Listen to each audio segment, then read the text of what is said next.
There we go. That's better. Okay, we're good. All right, let's talk about this joint. Okay. Gotta drive and talk at the same time. That's necessary. Let's go down and do two things at once. So, that's what she said. North Central Missouri, that's where we're heading? North Central Missouri. That's what our trip is for tonight. We're going to do an all-nighter. We're going to pull an all-nighter tonight. Oh, jeez. This is full of sexual what's that word? Innuendos. Innuendos. Yeah, so this place never been investigated before, right? Nope. That's pretty cool. Brand new place. Been going under some construction and renovation. New owners. Yeah. So, used to be a Grocery store. grocery store, okay. And it was a bar for a while, and then it was a hall. So, kind of an interesting place.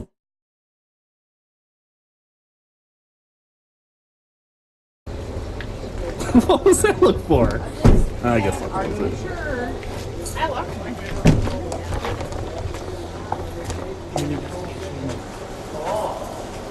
That's the stage. That's all storage.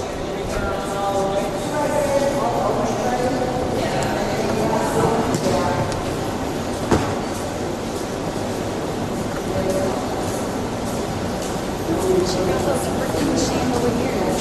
Holy cow.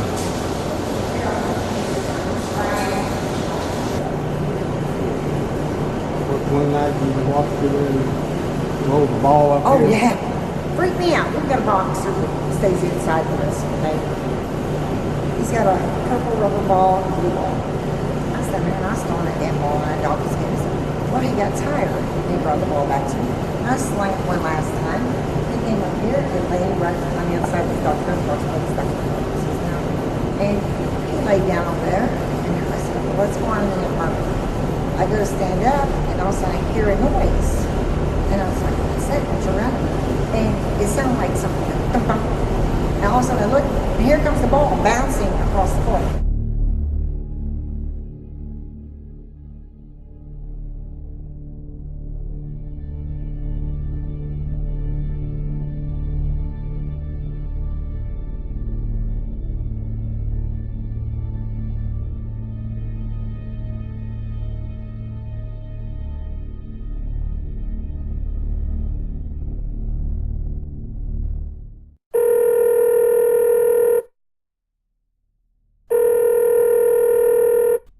Hello? Hey, Bobby, it's Chris. I got your text. What's going on?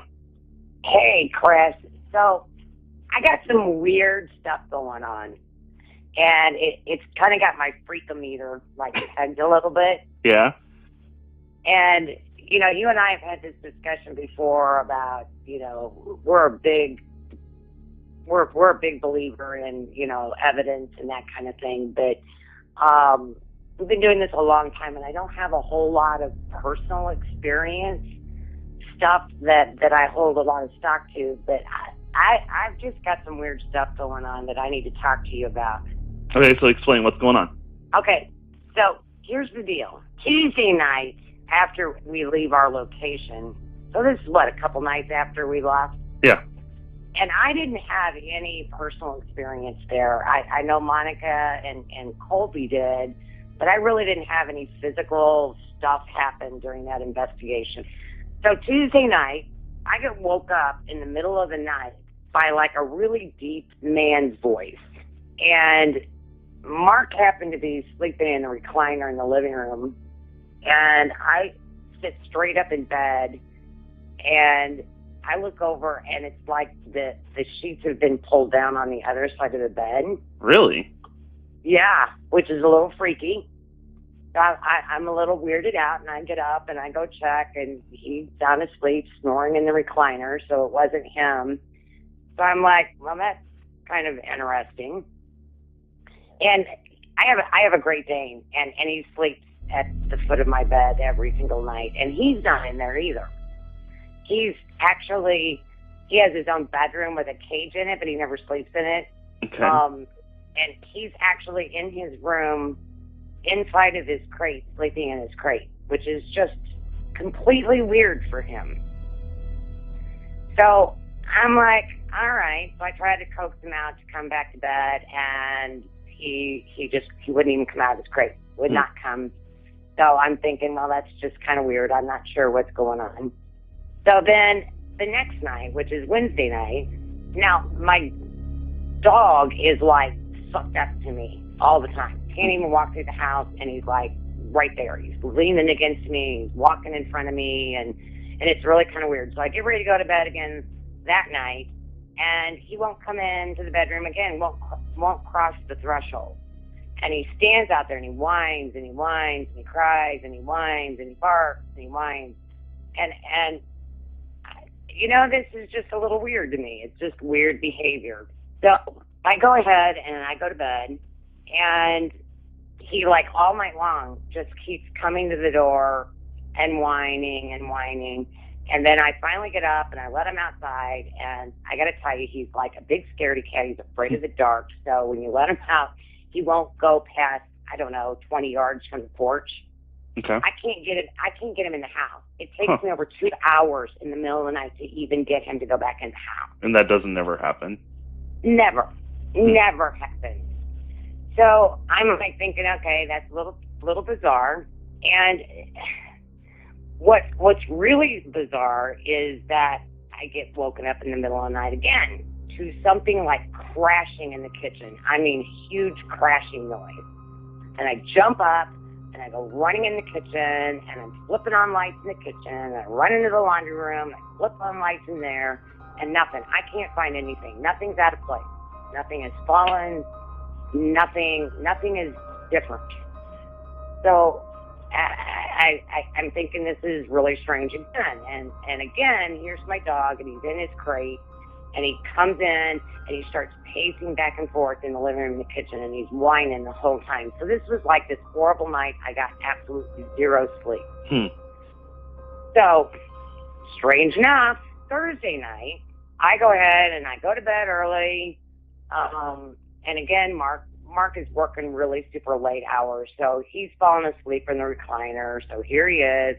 I'm sitting in my room and go to bed, and I'm playing a game on my phone, and I look over, and my door starts to close by itself. What? Yeah, and I live in an old farmhouse, so let me tell you, I have laid numerous times in my bed and tried to, like, swing my door really hard shut, and it won't. You know, it's an uneven floor on that end of the house, so the door always stands completely open, you know, like at a 90-degree angle. You can't put the door against the wall. It'll come out 90 degrees, and you can't, unless you latch the door, it's going to come back to 90 degrees. So my door is closing all by itself, and I'm sitting in bed, and I'm watching that. And again, my dog has not come to sleep with me. And I watch it close, and then like a few seconds later, it opens up, and it comes back open again. Huh. Now, there's no fans going, there's no breeze. My internal home environment is no different than it normally is. So at this point, I'm starting to go, all righty. I may not have had any experience there, but something's going on here.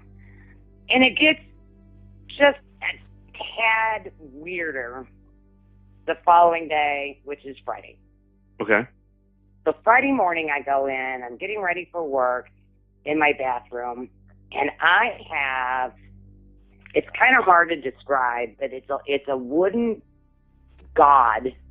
It's Ganesha, which is a god that my daughter had gotten me when she was in Bali. Okay. And I keep it in my bathroom, and it's on the wall, and it's in this little basket thing that's got like washcloths and hand towels, and it's for decorative purposes only. Okay. It is hung on my wall for 8 years. Okay. I probably take it twice a year down to dust it and clean it. Mm-hmm. I walk in my bathroom, and I immediately notice it. So this is how used to we are to seeing it. It is upside down. What? No. Yeah. It is upside down. Would have Mark moved it or something? Mark would not clean a speck of dirt off of the floor. I can assure you that. Mark is not Betty Crocker. So I even asked him, I'm like, did you move that? And of course his answer was, why in the world would I ever touch that?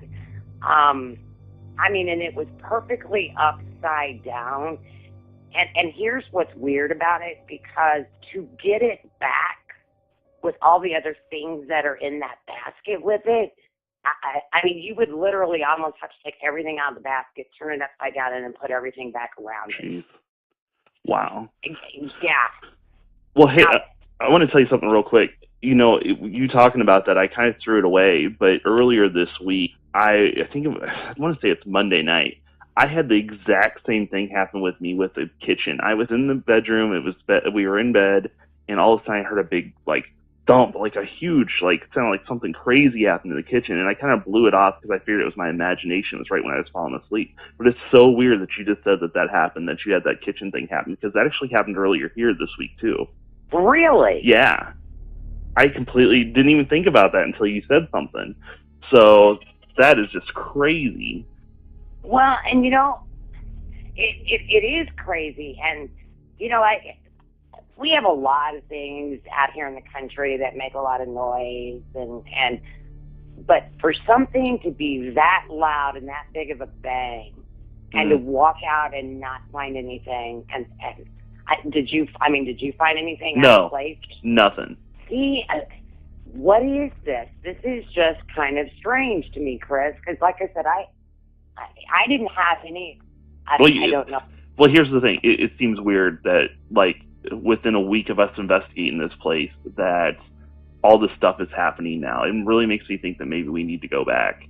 I think that's a really good idea. I really do, because I'm not sure what's going on, but, for all the years I've been doing this, and I've had one time that something actually followed me home, and that's been years and years and years and years ago. But, there's something to be said about having some personal experience.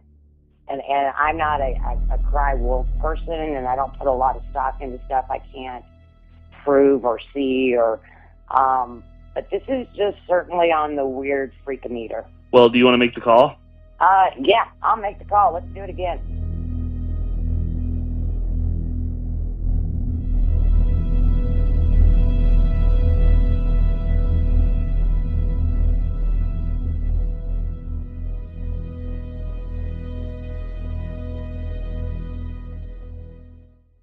I was here by myself. The boyfriend was out of town working. And it was actually that night, I was getting ready to go to bed, and I got into bed. Well, then there was this commotion in the kitchen. And, like, I get up, and I can't figure out what the commotion in the kitchen was, because, all the dishes were put away. There was nothing out of place.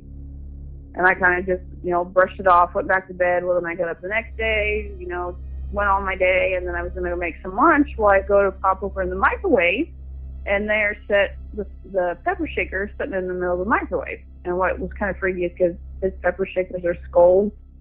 So yeah, you had this black pepper shaker sitting in the middle of the microwave. And of course I messaged him. I said, hey, by chance, did you stick the pepper shaker in the microwave by accident? He said, I haven't even used the microwave.